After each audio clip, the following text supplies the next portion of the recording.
You could fall in love with this pistol before firing a single round. The steel frame feels substantial. The checkered wood grips look like they belong in a collection passed down through generations.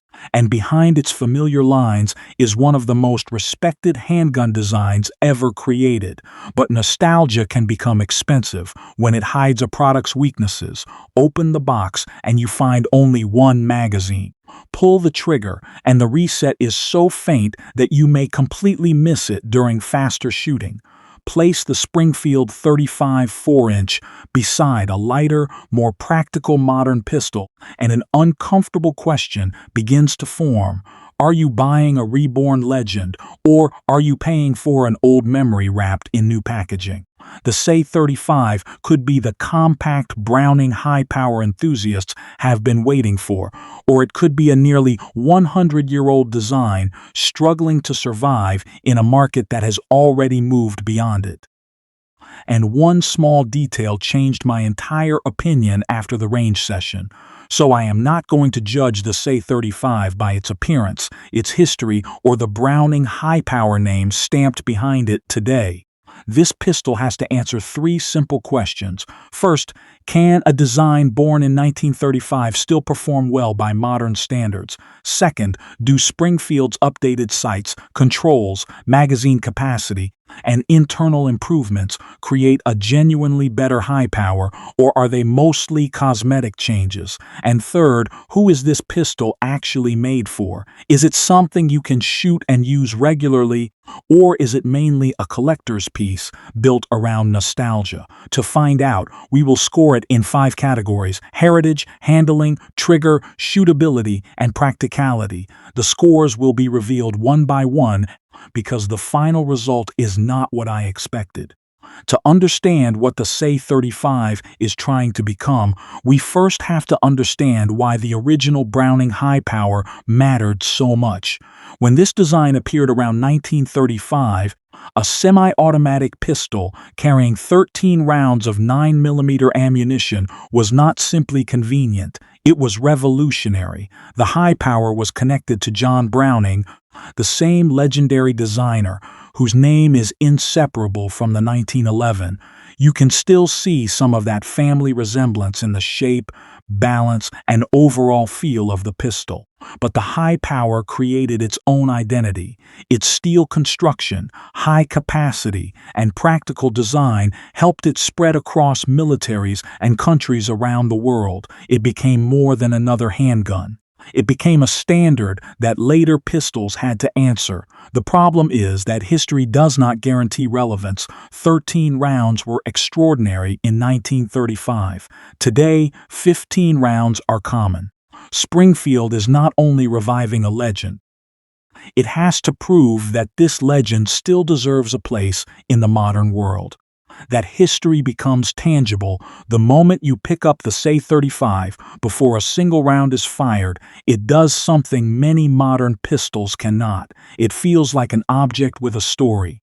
There is no lightweight polymer frame or aggressively machined styling. Instead, you get a steel frame, steel slide, steel barrel, and checkered wood grips wrapped around a shape that has survived for generations. The grip feels familiar, almost like a 1911, while the added weight gives the pistol a solid, premium presence.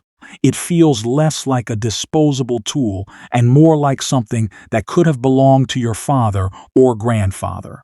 But emotion cannot replace performance, and that same weight could become a burden during daily carry. Surprisingly, once the shooting begins, it becomes one of the SA-35's greatest advantages.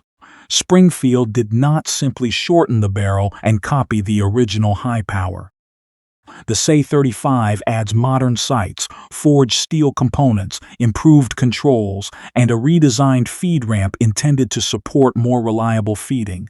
The external extractor is easy to identify, while the slightly beveled magazine helps guide reloads more naturally. The hammer has also been reshaped to reduce the hammer bite associated with older high-power designs. The safety is larger and easier to operate, and magazine capacity increases from the original 13 rounds to 15. These are practical changes, not just cosmetic updates. But every improvement sounds convincing on paper. A pistol is not judged by a feature list. It is judged when the trigger is pulled. I did not arrive at the range expecting the SA-35 to behave like a modern competition pistol. It has no compensator, no aggressive porting, and no design built entirely around producing the fastest, flattest shooting experience possible. It certainly does not pretend to be a high-end 2011. But from the first magazine, the steel construction began to justify its weight.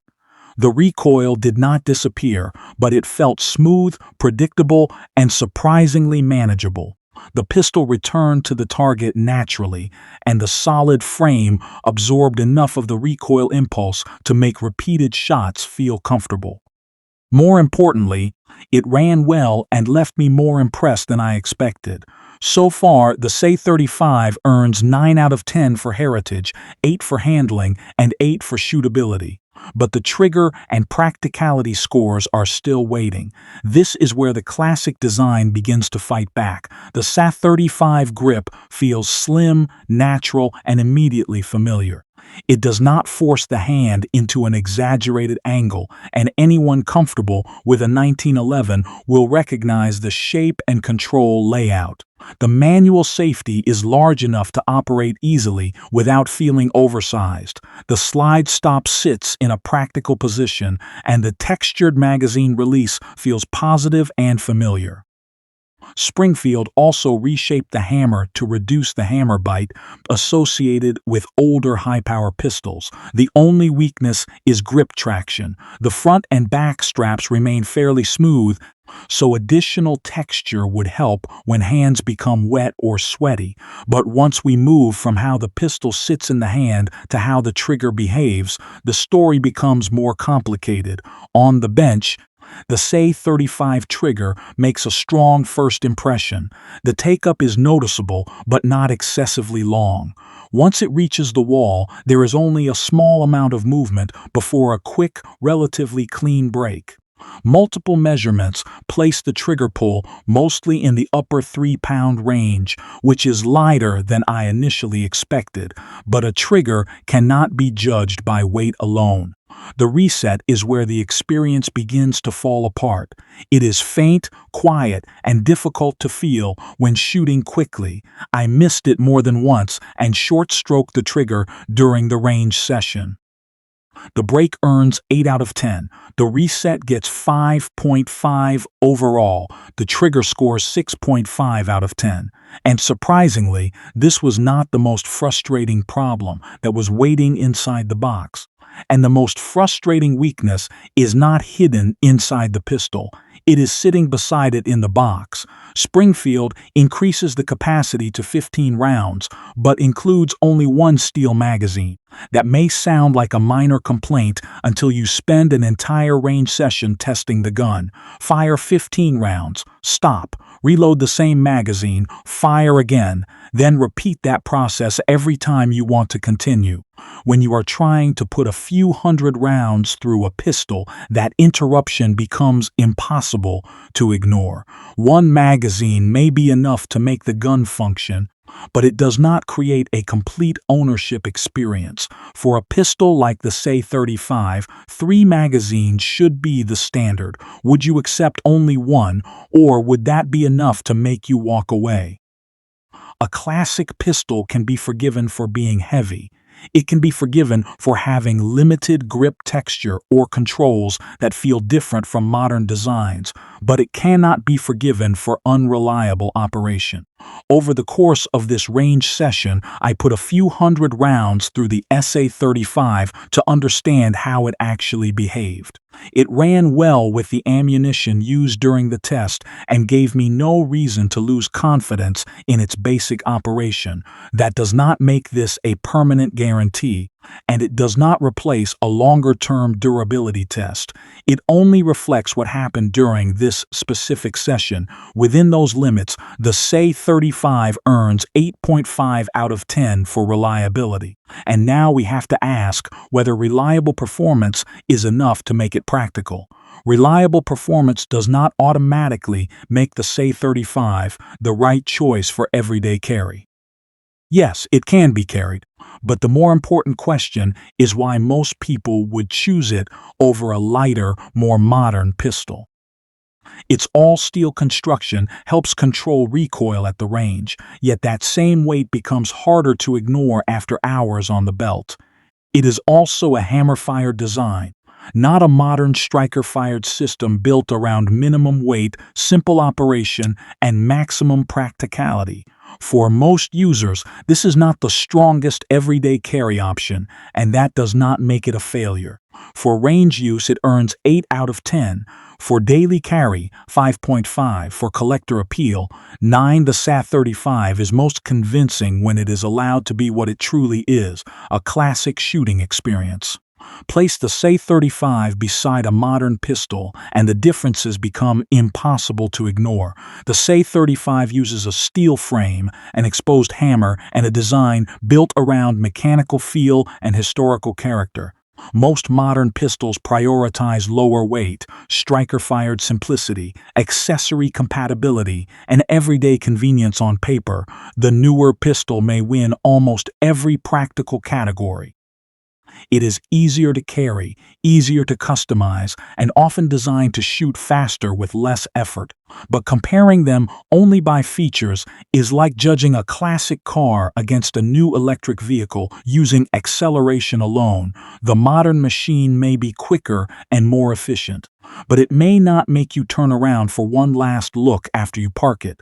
So, are we judging the SA-35 by the wrong standard? And that may be the real answer. The qualities that prevent the SA-35 from appealing to everyone are also the reason it deserves to exist.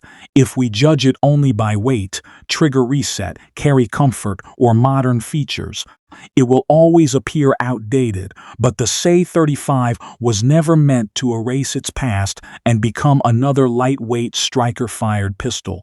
It preserves the steel construction, familiar shape, and mechanical character of the high power, while adding better sights, improved controls, and 15-round capacity.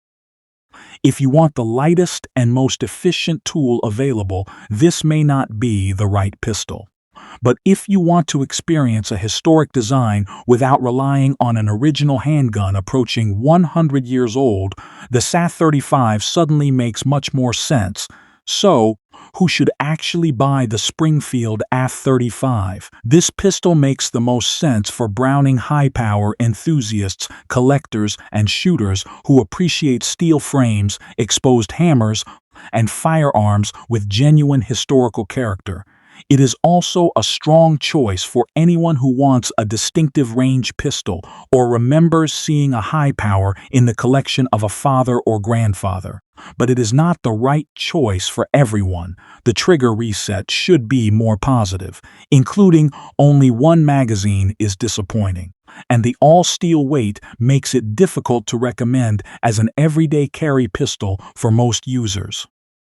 Still, it shoots comfortably, performed reliably during this test, and offers something many modern designs lack: personality. You do not buy the SA-35 because it wins every specification comparison. You buy it because every time you hold it, you understand why the Browning high power became a legend. Springfield did not turn the Browning high power into a pistol from the future. They did something more difficult. They brought a design from 1935 back into the modern world without removing the character that made it special. The steel, the shape, the mechanical feel, and the sense of history are still there. So, the final question is not whether the SA-35 is modern enough. The real question is whether, in a world where more pistols begin to look and feel the same, you still want something that reminds you of the past every time you pull the trigger. If you had to choose, would you take the SA-35 4-inch or a lighter modern pistol? Leave your answer below because your choice may decide the next comparison.